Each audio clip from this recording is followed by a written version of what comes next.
Saudara, 3 orang narapidana di Lembaga Pemasyarakatan Kelas 2B Kota Sabang kabur setelah memukul 2 orang sipir Minggu kemarin. Setelah berhasil kabur, mereka diduga dijemput menggunakan mobil pribadi di luar lapas. 3 orang napi kelas 2B Kota Sabang kabur setelah memukul 2 orang sipir yang bertugas pada Minggu kemarin. Pasalnya saat itu hanya ada 2 sipir yang berjaga. Setelah berhasil kabur, ketiganya dijemput menggunakan mobil pribadi di luar lapas. Dari 3 napi yang kabur, 2 diantaranya terpidana kasus narkoba, sedangkan 1 lagi napi dengan kasus pencabulan.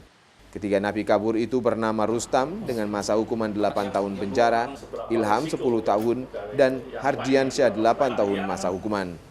Kaburnya ketiga napi ini berawal dari napi Ilham memanggil sipir yang saat itu bertugas menjaga pintu LP dan menunjukkan surat izin keluar yang sudah ditandatangani oleh Kalapas dengan alasan menjenguk abang kandungnya yang meninggal dunia.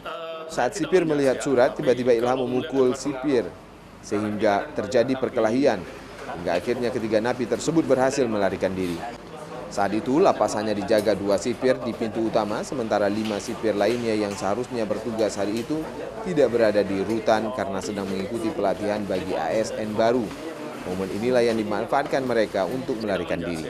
Tapi kalau mulai dengan kejadian yang di Sabang tentu ini satu kondisi keterbatasan dari petugas kami yang saat itu hanya 2 orang. Kemudian pada hari Minggu di mana juga tentu ada aspek jumlah petugas yang lebih sangat terbatas lagi ya.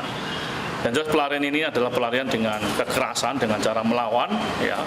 Sehingga kami ke depan akan lebih menguatkan lagi bagaimana pengamanan untuk dapat melakukan cover dengan lebih baik lagi. Pihak Kakanwil Kemenkumham Aceh juga melakukan pendalaman lebih lanjut soal adanya kesengajaan atau tidak mengenai kaburnya ketiga napi, serta mengecek manajemen pengamanan lapas. Kami akan serahkan nanti kepada Nova Misdayanti, Kompas TV, Banda Aceh.